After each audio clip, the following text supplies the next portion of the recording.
Good afternoon, everyone. I'm Charles Ellison. I am the lead consultant for the Council on Communities of Color at the Council of State Governments Eastern Regional Conference. For more information on us and what we do, what we provide for you, go to csg-erc.org. It's good to be with everyone. Welcome to our webinar on tackling the affordable housing crisis. This is the continuation of an ongoing conversation, a series on the affordable housing crisis. We've been convening these conversations, bringing in many people, including yourselves, many policymakers, also their staff and others, to try to unpack, to try to figure out exactly how to mitigate the impacts of this affordable housing crisis. We're all living through it. So we have some experts here with us today to talk about that. Very excited to get some insights from them, including Auburn Mayor Jason Levesque. He's joining us. You'll be hearing from him very shortly. And Ryan Fecteau, who is Senior Advisor for Community Development and Strategic Initiatives at the Maine Governor's Office of Policy Innovation and the Future. So a lot going on in Maine. We're going to get some lessons from Maine. Population 1.4 million. They've deployed some strategies to help tackle this unaffordable housing crisis. Housing, as we know, is becoming increasingly unaffordable. And so states and cities are dealing with that. We're all grappling with that. So let's see what's happening in Maine. I'm going to have a chance, or I'm going to offer a chance for our two lecturers, our two speakers today, to explain to us what they've been doing in Maine. And then we'll have an opportunity for questions from the audience, from folks who are right now in the Zoom environment. You'll be listening to what Mayor Levesque has to say, and also what Ryan have to say about their experiences in Maine, what they've been doing. And then you'll have an opportunity to ask them questions. So I'm sure you have some specific questions. You might already have some knowledge of what's going on in Maine. I'm very curious about what's happening in Maine. So it's been a long while since I've been there. So maybe I'm hearing there's some new exciting things happening as far as housing is concerned. All right, so let's go ahead and kick this off. We're going to first get a presentation from Ryan Fecteau. He is Senior Advisor in Community Development and Strategic Initiatives at the Governor's Office on Policy, Innovation, and the Future. He also served as Speaker of the Maine House of Representatives from 2020 to 2022. And he was the youngest presiding speaker, made a little bit of history there in Maine. He was the youngest presiding speaker in the nation. Also served as Maine's House Assistant Majority Leader and as chair of the Committee on Labor, Commerce, Research, and Economic Development during his terms in the Maine legislature from 2014 to 2020. So it sounds like Ryan has quite an extensive background, has quite a high level of expertise in the arena of housing. So we'll hear from the speaker, from former Maine House Speaker Ryan Fecteau, joining us now here on CSG East. Well, thanks, Charles, for the introduction. I really appreciate it. Great to be with everyone. Apologies for tuning in to this from the vehicle, but I'm going to turn off my video so make sure that my quality is as high as possible. But I just want to say hello on video quickly. So here in Maine, we've been doing a lot, and as mentioned, I served in the legislature up until this past December. So part of these efforts that I'll talk about were part of my experience as a lawmaker, and then since the end of December, I joined the governor's office to really primarily work on housing policy alongside folks in her office. And so I'll also talk about some of the things that we are focused on over the next few weeks here as the legislature seeks to move a budget proposal forward that will conclude their work in a number of initiatives, a number of smaller pieces of legislation that they're looking to move forward as we close out this legislative session. So next slide, please. It's very low volume. Can you hear me? We can definitely hear you. Go ahead. Okay. Sorry. Uh-oh, we heard you and then we started to not hear you. Can you hear us? Volumes. Just want to make sure. Okay, So this is. Can you hear me now? Yep. Okay. Perfect. So this is just a slide that shows the lagging production that we've experienced here in Maine over the last several years.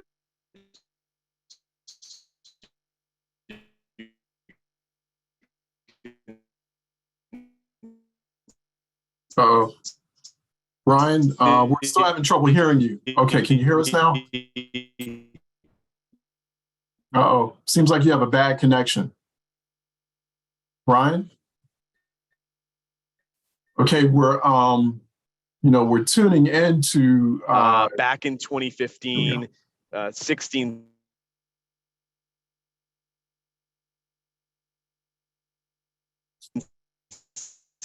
17, 18, 19, the average number of units that we were building was roughly 250 units of affordable.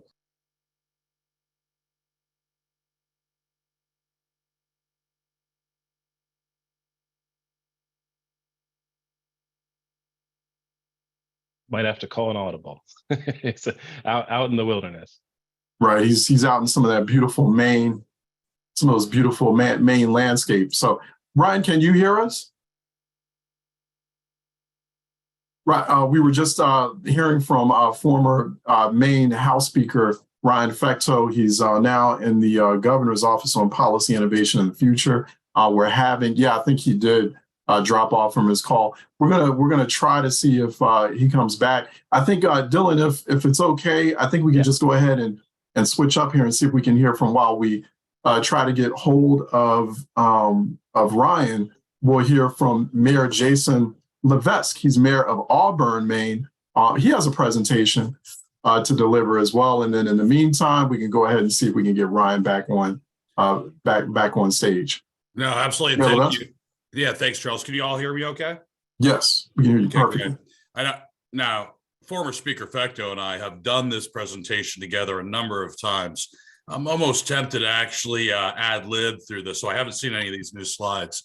Right. If you can't get them back on, I will throw my voice a bit. I'll cover them down. So Excellent. But We'll take you up on that. First of all, thanks for having us or having me. And I'd like to just tell you a little bit about Auburn, Maine. Okay, and spend a couple of minutes explaining our journey. First of all, Auburn is a city in central Maine, or about 45 minutes north of Portland. And a lot of other states or regions being 45 minutes away from your major population center would probably define you as a bedroom community. And we do have a fair share of that. But we also have a very vibrant economy, commercial, light manufacturing, agricultural land, and urban environment. As the fourth largest city in the state with 26,000 people, we have a little bit of everything. I was elected in 2017, and it was right after I sold my business. I wanted to dedicate some time to making Auburn, which is my home, a better place. So I identified what I basically did a SWOT analysis. What's your strengths, weaknesses, opportunities, and threats? And we identified right in 2018 that we had great assets, great location, but we had weaknesses. Our housing stock was the oldest in the region, actually in Maine. Our population was stagnant. Our population was aging rapidly.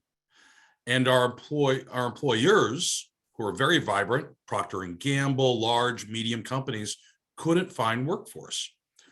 So we started digging into this and the reason why. And we noticed that Auburn had some of the most restrictive zoning in Maine and probably in the country, up to and including certain areas. You weren't allowed to build a home unless a certain percentage of your income was generated from agriculture or other types of activities. We looked at this and it's like, wait, this is all coming and stemming from the 50s and 60s. And there's a direct correlation between stagnation, degradation, and zoning. So we wanted to be able to open up Auburn in a very thoughtful way in order for more homes to be built, more young families to come, to repopulate our schools, which we were closing on an average of 1 every 10 years due to lack of population. So we entered in, and this kind of goes into how we formulated public consensus. We started a strategic planning initiative, which lasted in 2019, or throughout the year, actually, where there were 120 residences coming together and visioning what they wanted the future of Auburn to look like. And it was really interesting because everything they wanted, walkability, things to do, entertainment, really needed people. So we came to the conclusion that our biggest focus was to have people. And in order to have people, you need to have housing. We also started seeing rumblings from southern Maine, Portland, about the ever increasing number of folks that were moving there and the increasing costs in housing and people coming north right to Auburn because it was more affordable. So we started rapidly moving towards a series of events starting in 2019, 2020, in the middle of COVID, by the way, which was interesting. We redrafted our comprehensive plan. We doubled our density throughout the entire city. Went from areas which were, oh, by the way, we had 33 different zones within our city. We narrowed that down to 8. We then looked at what the density prescriptions were, and we doubled it, or we just eliminated density caps altogether. We implemented form-based code in our downtown. Basically, what we did is we made our great, once vibrant neighborhoods of attainable working class families replicable. We protected it because they're all built in the 20s, 30s, 40s, 50s. Then zoning actually made them non-conforming and illegal. We wanted to make what was old new again, and we did that. So we have gone through our city. We're almost done. I mean, it takes a couple of years to fully rezone a 65 square mile city. So we're moving forward. We implemented form-based code reforms. We eliminated parking minimums. We allowed ADUs throughout the city, attached, detached, big, large, whatever, doesn't matter. We eliminated road frontage in the majority of our zones to our road frontage minimum requirements. And we just simply put setbacks, simple, attainable setbacks, 5 feet on each side, 10 feet from the front of the road. It matched what was already there and what we wanted to see more of in the future. We also, not parking, ADUs, form-based code, we simplified the process. We eliminated 40% of our regulations surrounding construction. We slashed building or permit fees. And we thought that was a barrier for folks of, well, everyone to build a home. So it could be anywhere from $1,200 to $1,500 historically just to get a permit to build a home. Now, today, regardless of the size, regardless of the neighborhood, it's $25. It's a filing fee. Okay, so it's very, very easy. We have staff on board now that will actually take an individual and help guide them through the process of creating their own home and building now duplexes and triplexes and fourplexes, which are all legal throughout the city. So we want to, I can't stress this enough, it's about the individual. We believe people will solve the housing crisis if given the tools and the ability to do so. So those are some of the things we've done. I've got a lot of examples and of other types of initiatives financially that we put in place, but I don't want to go over time. And I can always answer those questions later. All right. Thank you, Mayor Lewiston. You were hearing from Mayor Jason Lewiston, Mayor of Auburn, Maine, first elected, as he said, in 2017, re-elected 2019, 2021. Went to, you also did an 8-year tour in the Army. So thank you for your service, Mayor. Appreciate that. And now you're in Auburn, Maine. And so, yeah, got a lot of questions there. I know people who've been watching, who are watching your presentation have some questions. Okay, I'm told we have former House Speaker Ryan Fecteau back. So Ryan, do you hear us? I do. Do you hear me now? Yes. All right, let's go ahead. Let's give it a go.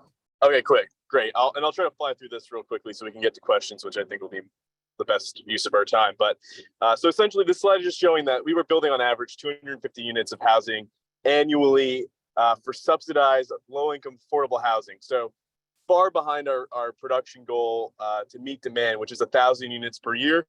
Obviously, you can see 2020, 2021, we're actually doing a lot better. We're closer. We inched closer in those years to 1,000 units, and that's not by any mistake. That's because of intentional policy decisions that the legislature and the governor made, and cities like Auburn have made to try to boost the production of housing. And we're really excited to see those numbers going up. Of course, we're still under that 1,000 unit per year number that we need, but we're working our way towards it, and we're making some progress there. Next slide. So Maine has had some unique experiences over the last couple of years. The pandemic has driven a number of people, a lot of people, to call Maine home. We're still not sure if this is a trend or just a blip in time, and we're not sure what these people are doing for work and so forth. We're trying to get our arms around these numbers. But what we do know is we've had a net migration of over 34,000 folks moving to Maine, which for a state of 1.4 million people is pretty substantial. And the vast majority of these individuals, we do know, are under the age of 45. So these are not necessarily retirees. Some of them are retirees, but most of them are working age people under the age of 45, which is also adding to the constraints that we see with our housing supply. We have this emerging interest from folks across the country, primarily states, Massachusetts, New Hampshire, New York, New Jersey, Texas, California. Those states are in the top 10 for individuals moving from their state to our state. And we're not sure if we'll continue to see those numbers, but at least in the last 2 years we have. Median home price in Maine jumped by 12% between 21 and 22. So a huge jump in the median home sale price. In fact, the city of Rockland last year had the largest median home price increase of 40.9% jump in the median home sale price. A very significant constraint is being put on home ownership in Maine by as a result of these increases. LD 2003, which I'll talk about a little bit today, was our landmark reform on zoning and land use statewide policy that mandates certain things that communities now must follow. I was a sponsor of the bill as speaker, and now in the governor's office working on the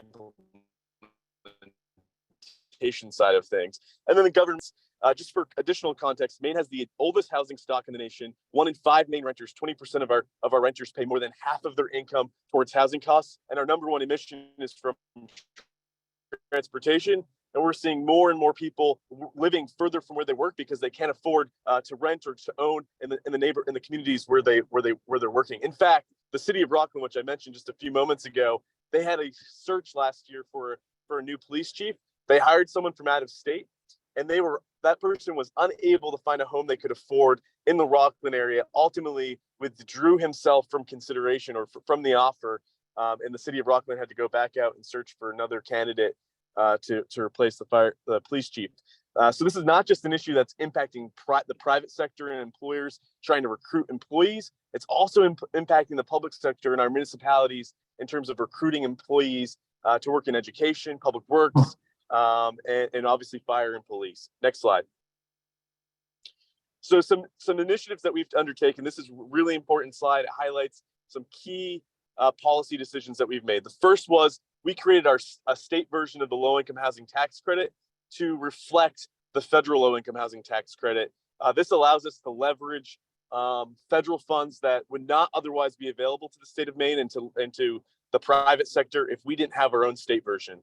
That was created in 2019. Again, a bill I sponsored, an $80 million investment over 8 years. And we've actually included additional funds for that over the last couple of years. Last year, we added another $25 million to that $80 million. And this year in the governor's proposed budget, we're going to put another $35 million on top of the existing funding that we put forward in 2019. These are larger multifamily units, and they're designed for people earning 60% or below of area median income. The other program we created last year was the Rural Affordable Housing Rural Rental Program.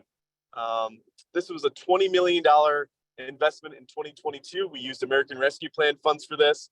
It's a brand new program, and it's designed to build rental housing in rural areas of our state, smaller projects, 5 to 18 unit buildings that usually, in these areas, you typically see LIHTC or low income housing tax credits get used because the size of those projects aren't big enough.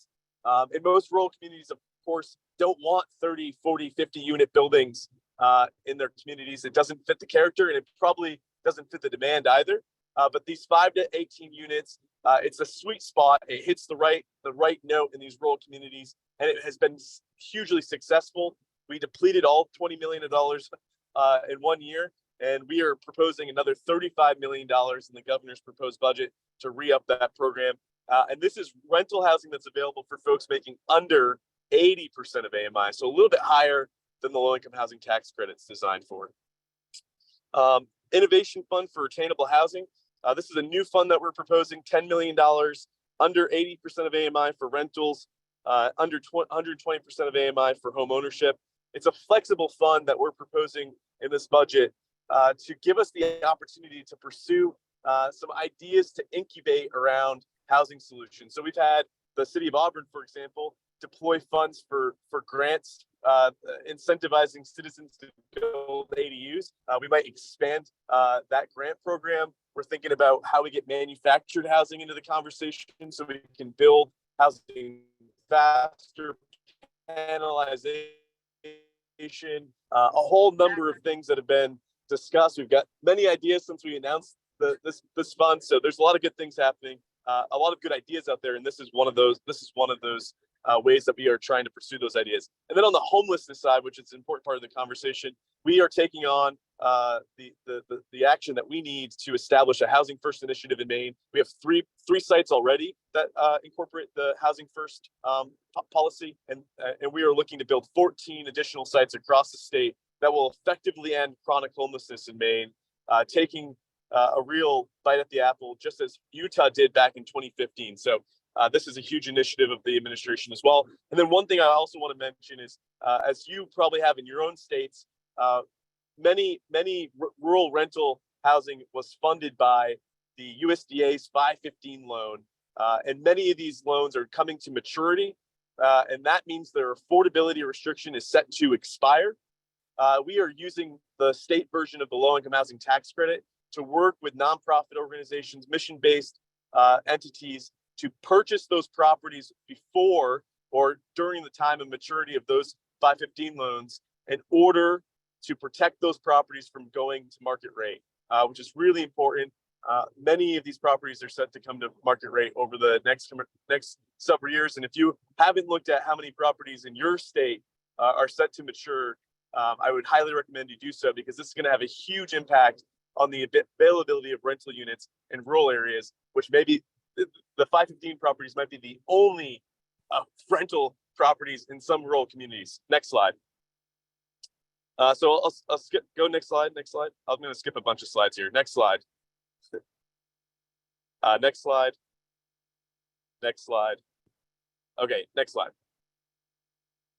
Perfect. So we established a commission in 21 to look at how we reform zoning and land use. The commission did a bunch of work. It sent 9 recommendations to the legislature. Next slide. And then the legislature did its work, and they changed the bill significantly that put forward those that included all of those recommendations. You can see that we nixed some of the ideas, we amended some of those ideas. We ultimately ended up with a bill that does 3 key things. 1, it creates a density bonus, 2.5 times the density for affordable housing projects that meet certain income requirements. 2, we upzone from single family housing to up to 4 units of housing on any lot that is designated for residential use. And then 3, we effectively reduce almost all barriers to building accessory dwelling units across the state. Next slide. Next slide. So here's just a quick visual that shows you the upzoning. Maine became the 3rd state in the nation, joining Oregon and California, and allowing people to build up to 4 units on lots that were previously exclusively the allowable use was just 1 single family home. Next slide. We also created a housing opportunity fund, which will incentivize municipalities to continue the work around housing, because we didn't solve all the zoning and regulatory barriers that exist with LD 2003, but we did a lot of work, and we want municipalities to continue to do that work at the local level, to make some decisions about minimum lot sizes, which we didn't tackle, parking requirements, which we tackled a little bit, but not in full scale. So those are the kinds of conversations we hope to incentivize with this housing opportunity fund. Next slide. Rulemaking, we went through that process around 2003. It's been completed. Next slide.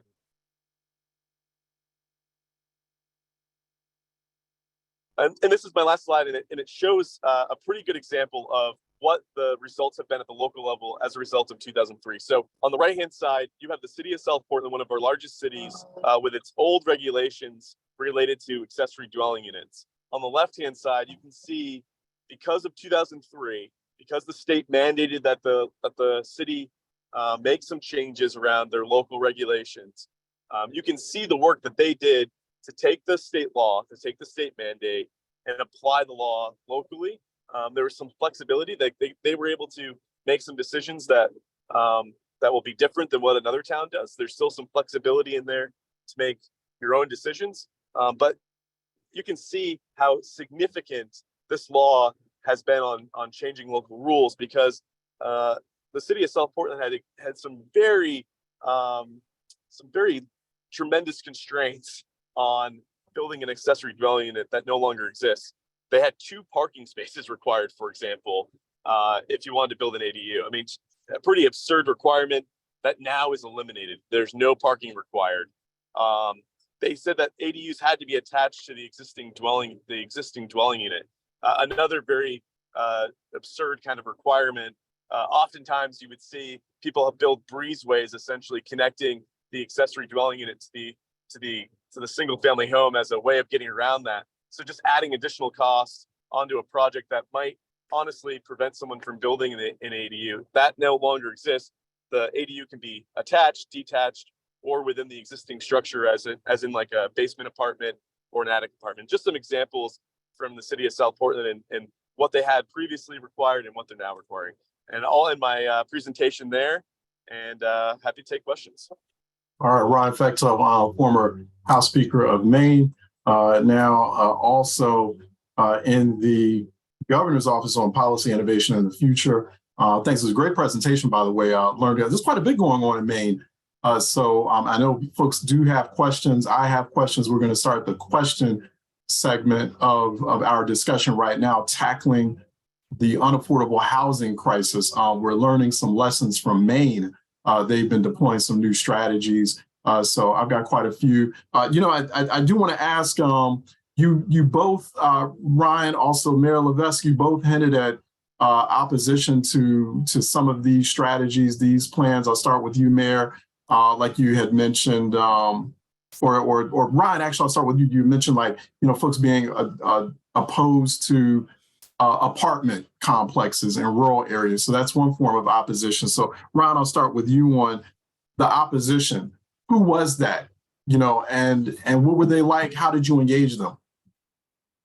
The opposition was far-ranging, mostly people who, New England has a great spirit of local control. We have many states, including Maine, Massachusetts, for example, Vermont, that have town meeting style government still. So, they meet once a year usually, and they take votes on ordinance changes at a town meeting, and whoever shows up gets a vote, it is a very different style of governance. And so when you have that spirit of local control, it can be very difficult to make changes that suggest that we're changing the rules from the state level down.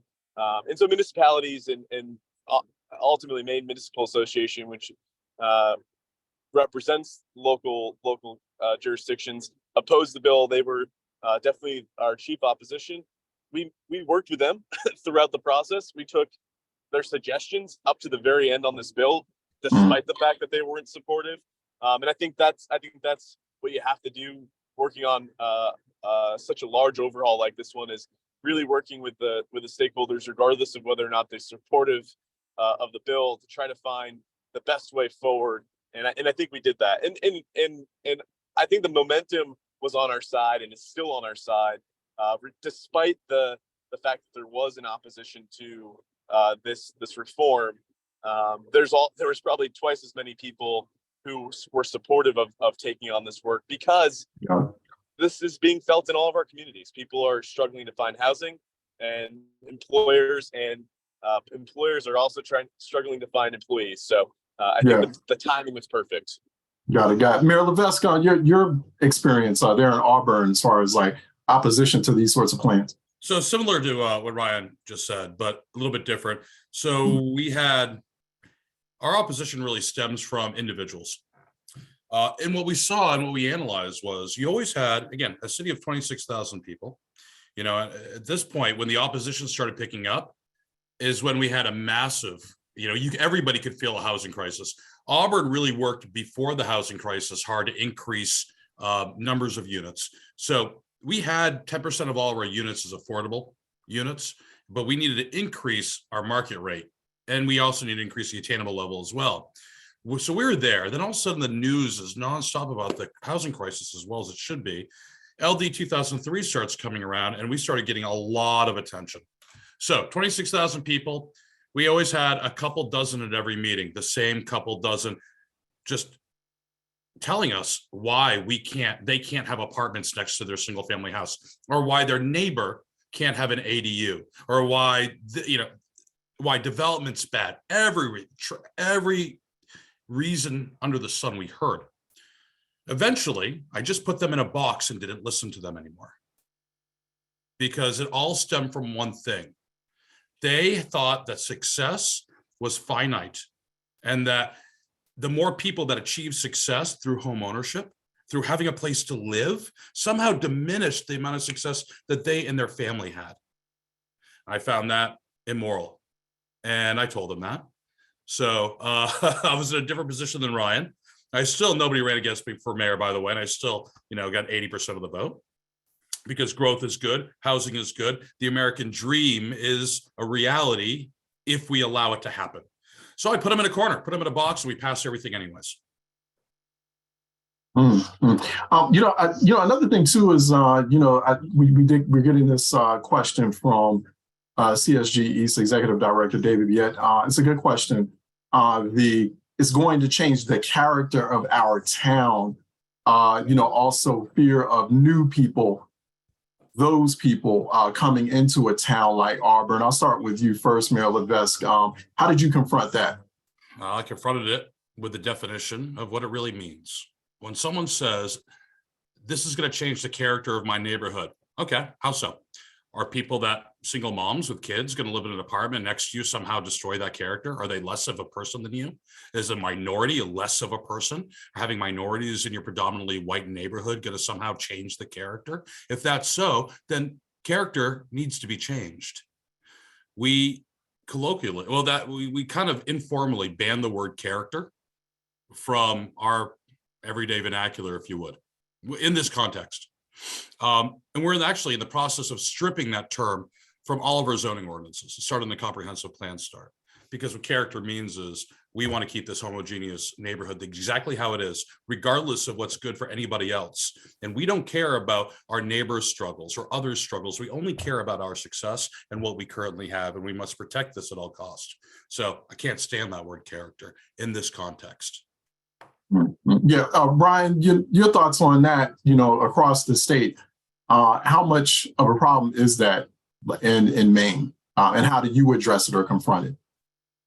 Yeah, I mean, I think we definitely got pushback on this as well. And I think the reality is, like, if people are talking about character in the context of what buildings look like, what we've done hasn't impacted the aesthetic of these of buildings. If you have we have many towns in Maine that require buildings to look a certain way to fit the character of the architecture.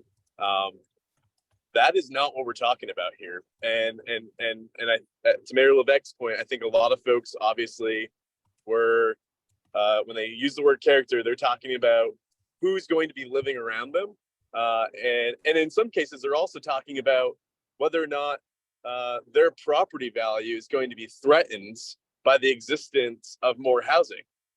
And so there's people stand to gain, current homeowners especially stand to gain when there's scarcity, and they want scarcity because they can sell their home for a lot more money when there's scarcity. And I think we have to reconcile with the fact that there will be people who do want to fight for the status quo in order to maintain scarcity. And as lawmakers, as policymakers, I think we have to see that for what it is and make decisions that I believe are far more moral, a more moral decision, which is making sure people have access to housing even if it threatens to some degree the sales value of someone's home. I think that is paramount, and we were able to overcome some of these concerns because we did integrate into the bill, into LD 2003, the zoning reform bill, some distinctions between rural areas and more urban suburban areas. So, for example, we have some public water, public sewer requirements. We have designated growth area requirements that tie the housing density to those distinctions, and so more rural areas don't have the same, are not going to be upzoning to the same degree as an area that has access to public water, public sewer. So it's about nuance, and I think we were able to strike that balance. Another question here too, about transportation. Public transportation options in a place Mayor like Auburn, or in a state like Maine, or in other Maine cities. Are you able to, or have you broached the conversation of building transportation infrastructure around these rural and affordable housing sites? What's that conversation been like, Mayor? Yeah, so a couple things. I just want to back up on transportation. There's kind of three rules, right? You can have a walkable city, you can have a parkable city, and you can have a busable city. That's what I can say it. Well, I also told everyone that pick two. You can only have two of those three things. So we're going to make those two very, very good. That was the argument to eliminate minimum parking requirements for commercial and residential structures. We have a metro system. It's wholly ineffective. It runs from 9 to 5, Monday through Saturday. It does not meet the modern demands of the workforce, our seniors, and so forth. We are now in the process of trying to change that. But because it's so ineffective, adoption has not been there. So this is an issue that's, I would think, probably unique to more rural states like Maine, that try to have that, good public transportation or infrastructure. But because we don't have the density, because we're quite sprawly, it's really hard to make efficient and for people to adopt it. So it is something that it's going to take years and years to solve. But honestly, I think LD 2003 and some of our reforms that we made in Auburn and others are going to help increase the effectiveness, the viability of mass transport, which will help everybody. Yeah, Ryan, I'd like to hear your view on that, as transportation, public transportation options. What that looks like, or especially as we're talking about housing, making things more accessible. And then especially since, I noticed on your slide earlier, one of your slides, you mentioned how transportation is like a major carbon emitter in Maine. So there's all this conversation about how do we dramatically lower emissions in this age of climate crisis. I know that that's a very difficult thing to do in a very rural state like Maine, but what's that public transportation conversation like in the context of housing and climate issues? You still there, Ryan? Okay. I'm sorry. Go ahead, Mayor. I was going to have you answer that, Ryan. Okay. Well, I think transportation remains a challenge. I think what Mayor Levesque just said is completely rings true. We struggle with adoption with public transport because in part because of how rural the state is. It's not like other states where we have reliable public transportation in a city context. We just don't. And it may be the case that we never will. So I think it's also about starting to rethink what the challenge actually is.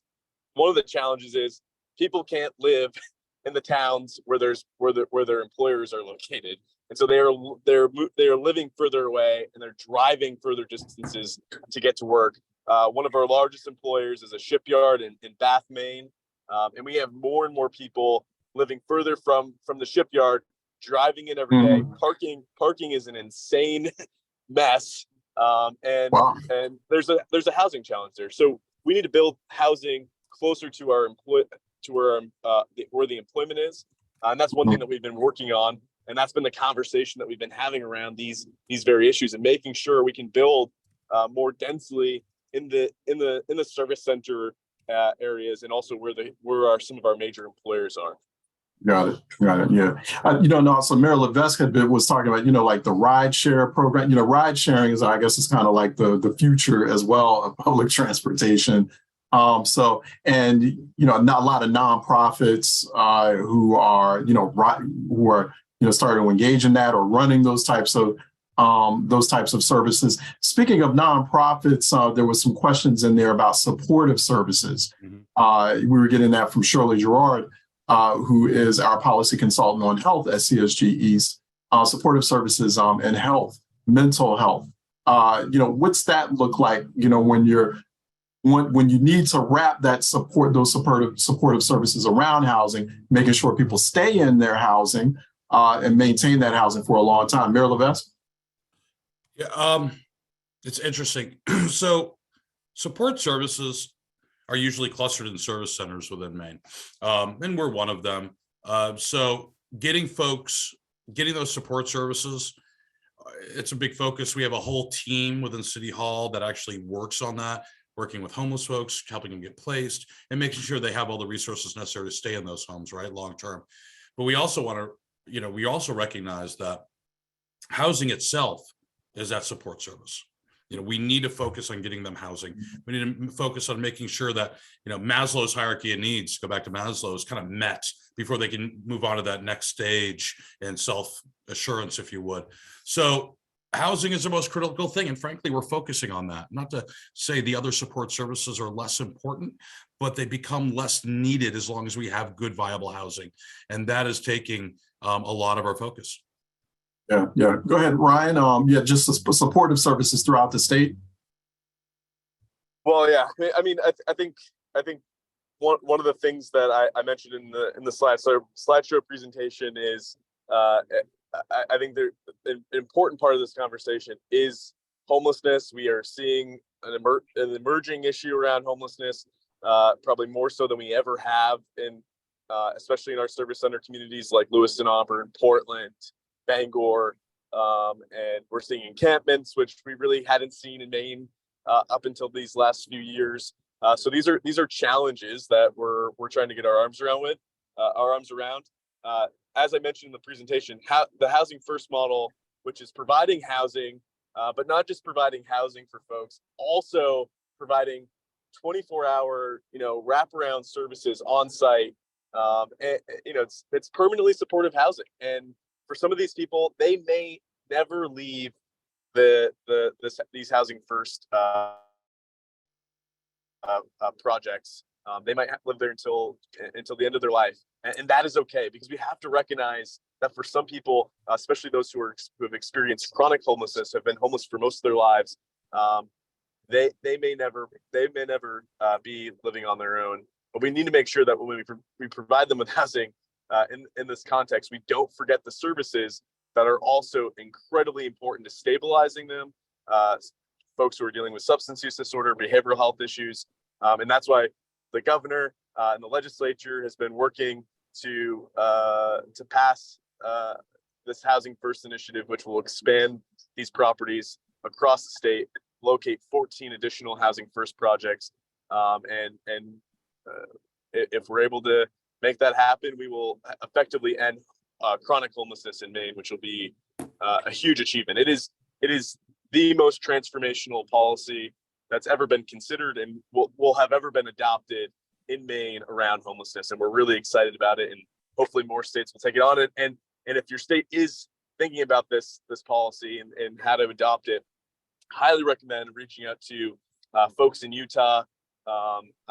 We've been working with Wayne Niederhauser, who's working for Governor Cox out there as the sort of housing czar, homelessness czar, and he gave us a lot of insight, because they took a swing at this in Utah in 2015, and they got part of it right, but they forgot the services, and then suddenly their homelessness numbers started to creep back up again after they had seemingly really taken a big swing at addressing homelessness. Wayne provided us with some great insight and some information about how to make sure we executed this properly and did the best thing for our state. And we're now pursuing this very policy based on some of the experience in Utah. So great we're really excited about that, and it will provide services and housing all at the same time. We actually, thanks for that, Mayor Ron. Real quick, we have a question. She had her hand raised. I understand that Connecticut State Representative Kristen McCarthy-Vahi is on with us. She is also the chair of the Planning and Development Committee in the Connecticut State Legislature. Representative Vahi, I hope I pronounced it correctly. Welcome. I think you had your hand raised. Go ahead and ask your question. Thank you so much. Close. Kristen McCarthy-Vahi, and I just want to thank you for this conversation. It's incredibly inspiring. These are really difficult issues, and in Connecticut, we have faced a lot of resistance, not just from our municipalities, as the former speaker mentioned, but also from individuals. And with social media now, it makes it a lot easier for a small handful of people to get their voice out there. And to Mr. Mayor Levesque, your comment, it becomes a little harder to put them in a box, which sometimes you do have to realize that it's a small group of people driving the conversation. I have a question and a comment. The question is, I would love to see the slideshow or to receive it if we can. I had to be driving for part of the presentation, so, and I know there were some slides that were missed. So if you're willing to share that with us, that would be great. And then the comment is, it's a small thing, but I think language and words matter. In statute, I'm actually currently the public health chair, but when I served as planning and development chair, we eliminated the use of the word character in our statute because as the discussion went, character is often code for racism and classism. Mm-hmm. We specifically used physical characteristics to, I believe, the speaker's point, looking at what those buildings might be, and just being able to define. If you can't define character and what it is, then the statutory language, should be changed. So I think this is an incredibly inspiring conversation, and I'm specifically interested in probably following up with you around how you did ADUs, because when we did our zoning reform bill, in order to get the votes to pass it, we had to allow a municipal opt-out, and many of our municipalities unfortunately have opted out. So thank you for this, and to be continued. Representative, thanks so much. Oh, go ahead, Brian. I was going to say that's really too bad that the ADU piece got stripped out. I mean, that happened to be, I think, the least controversial part of our bill. So that was not as controversial here in Maine, thankfully.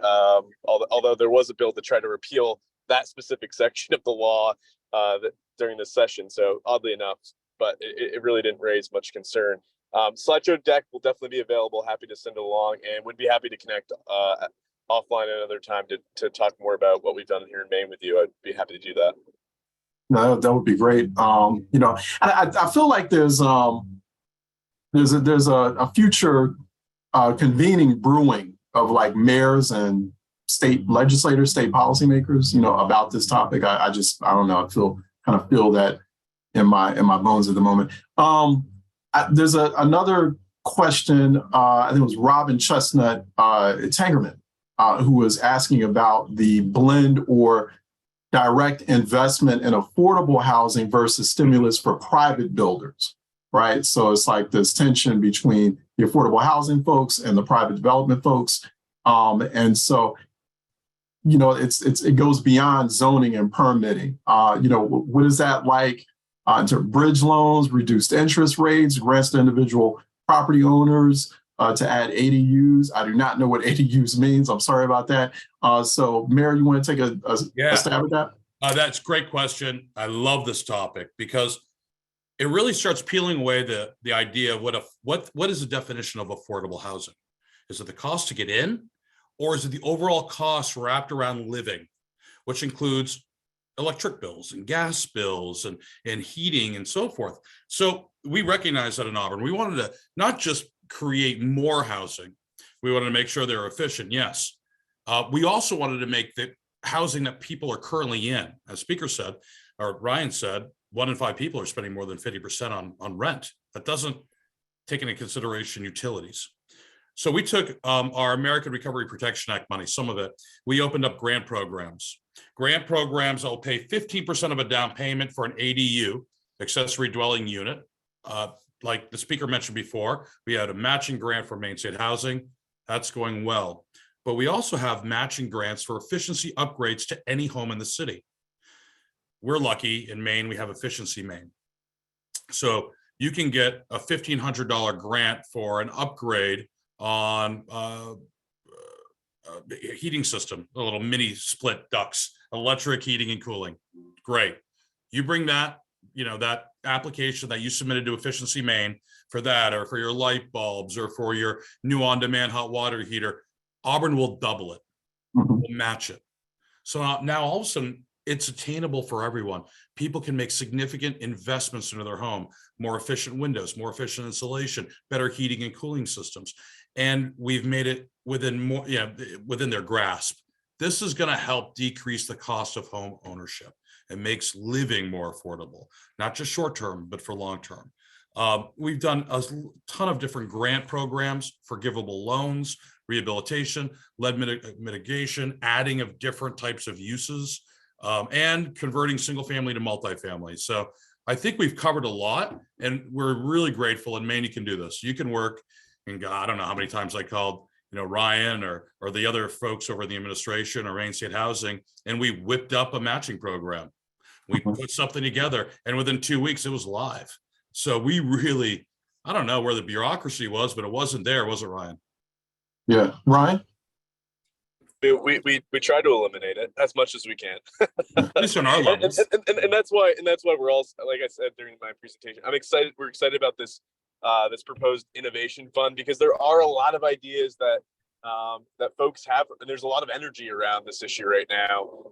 And we want to be able to have a funding source that's nimble to allow us to be responsive to the many good ideas that are out there. And we might try something and it might not be super successful, but we want to be able to deploy those solutions. In fact, we created an affordable home ownership program last year using some of our American Rescue Plan funds. And we still have some of those funds left over because the program was not terribly successful because of things we could not control, which were the interest rates kept going up, which made the program just not be as successful as we had hoped it was going to be. There was some uptake in development. There were some projects that are in the middle of construction now that will lead to homeownership opportunities for folks that will have never maybe otherwise been able to become homeowners. So we're excited about it, but the current circumstances where the interest rates just didn't allow us to see the kind of success with that program. But we did it. We put the funding out there. We tried it out, and now we'll redirect resources away from that for the time being.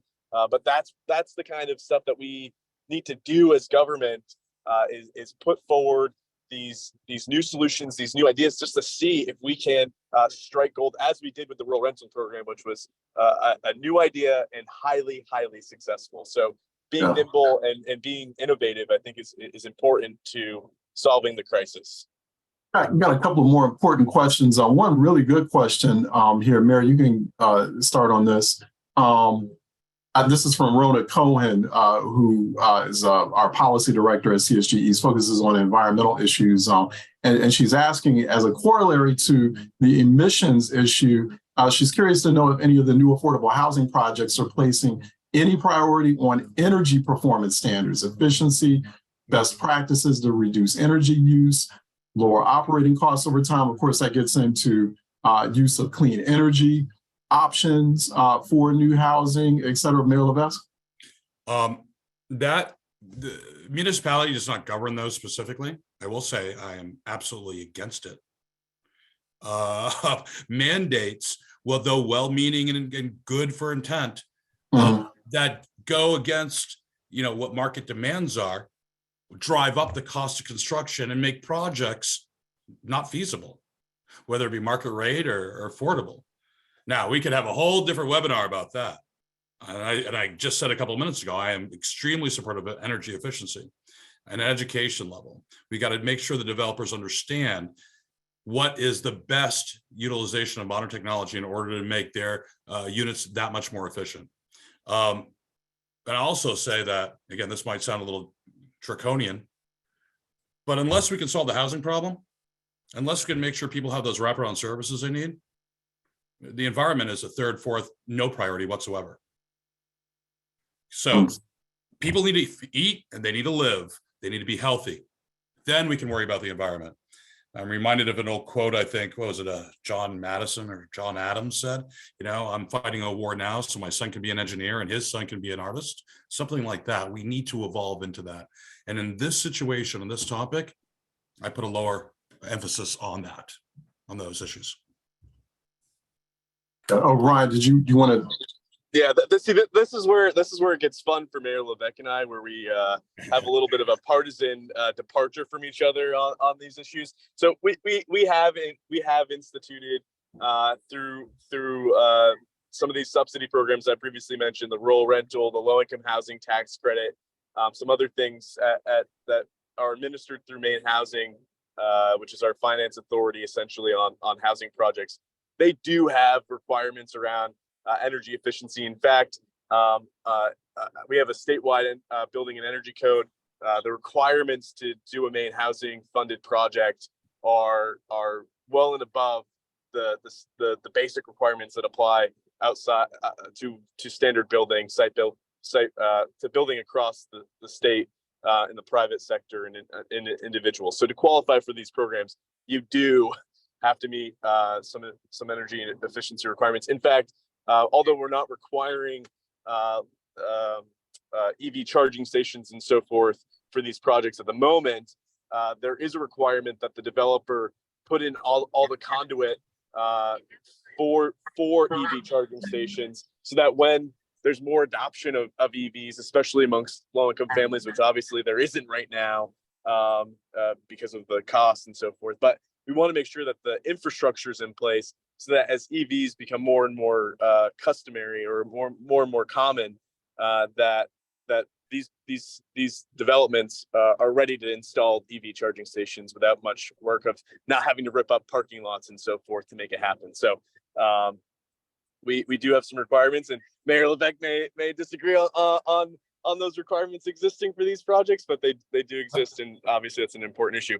And I would also say, just on sort of related to climate migration is something we're keeping our eyes on as well, because as more and more people face natural disaster and extreme circumstances as it relates to climate in their existing communities, I think the Northeast is going to become a more of greater interest to people in terms of moving. And we've already seen some stories here in Maine.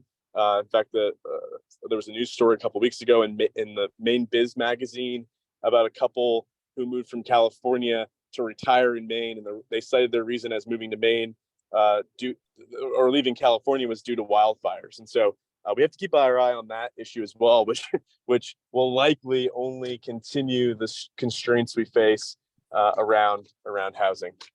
Mm-hmm. There was another question here we have, and then we'll be wrapping up very shortly, from Tim Scott in Pennsylvania, who's asking about South Portland. He was curious if South Portland had received any pushback from the short-term rental community and the prohibition against short-term rentals where ADUs have been constructed. Ryan, that sounds like, if you want to start there on that. I'm not sure they did. I think because they were prospectively applying that constraint on ADUs that were built, from the time of adoption forward. So I don't think there was as much issue around the short-term rental implications that they imposed there.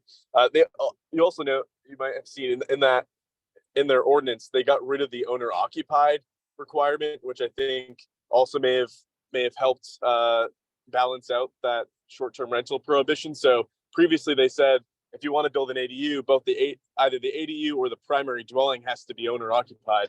They got rid of that restriction, which makes sense. If you're saying it can't be a short-term rental, why would the city care if a homeowner is living in the primary dwelling or the ADU? If it's a long-term rental, I think we should be supportive of the fact that a family is living, is accessing long-term housing, either in the primary dwelling or the accessory dwelling. So I think that also helped quell any pushback on that short-term rental restriction.